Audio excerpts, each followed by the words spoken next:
বাংলাদেশ আওয়ামী লীগ সরকার টানা ৮ বছর রাষ্ট্র পরিচালনার দায়িত্ব পালন করে নবম বছরে পদার্পণ করতে যাচ্ছে।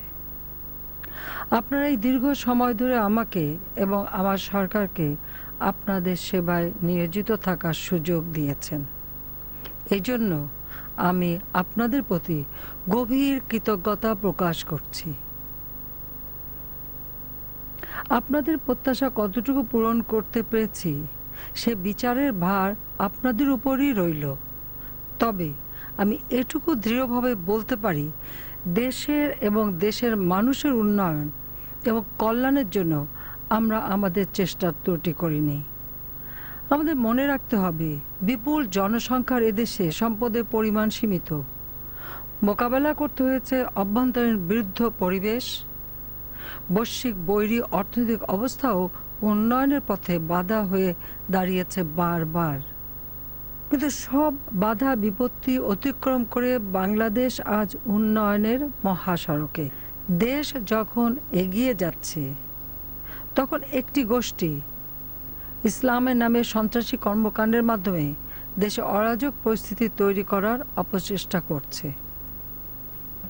ইসলাম ধর্ম শান্তির ধর্ম। ইসলাম ধর্মের নামে যারা মানুষ হত্যা করে তারা ইসলামের বন্ধু নয়, শত্রু। ইসলাম কখনো মানুষ হত্যা সমর্থন করে না। বাংলাদেশের মানুষ ধর্মপ্রাণ, তবে ধর্মান্ধ নয়। হাজার বছর ধরে এদেশের মাটিতে সকল ধর্মের মানুষ সম্প্রীতির বন্ধনে আবদ্ধ হয়ে শান্তিতে বসবাস করে আসছেন। যারা এই ধর্মীয় সম্প্রীতি নষ্ট করতে চায়, তাদের ঠাঁই বাংলার মাটিতে হবে না। আমি দেশের সকল ইমাম, মাদ্রাসা সহ সকল শিক্ষা প্রতিষ্ঠানের শিক্ষক, স্থানীয় মুরব্বী, আনসার ভিডিপি সদস্য, অভিভাবককে জঙ্গি তৎপরতার বিরুদ্ধে সচেতন হওয়ার আহ্বান জানাচ্ছি। বিশেষ করে অভিভাবকদের প্রতি আহ্বান, আপনাদের সন্তানের প্রতি নজর রাখুন।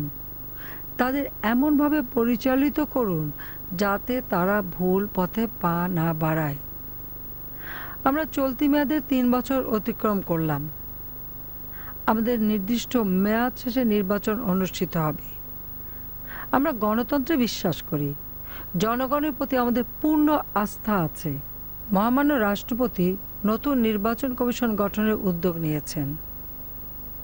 আমরা আশা করি সকল রাজনৈতিক দল মহামান্য রাষ্ট্রপতির উদ্যোগে গঠিত নির্বাচন কমিশনের উপর আস্থা রাখবেন, সংবিধান অনুযায়ী নির্বাচনে অংশ নেবেন এবং দেশে গণতান্ত্রিক ধারাকে সমুন্নত রাখতে সহায়তা করবেন।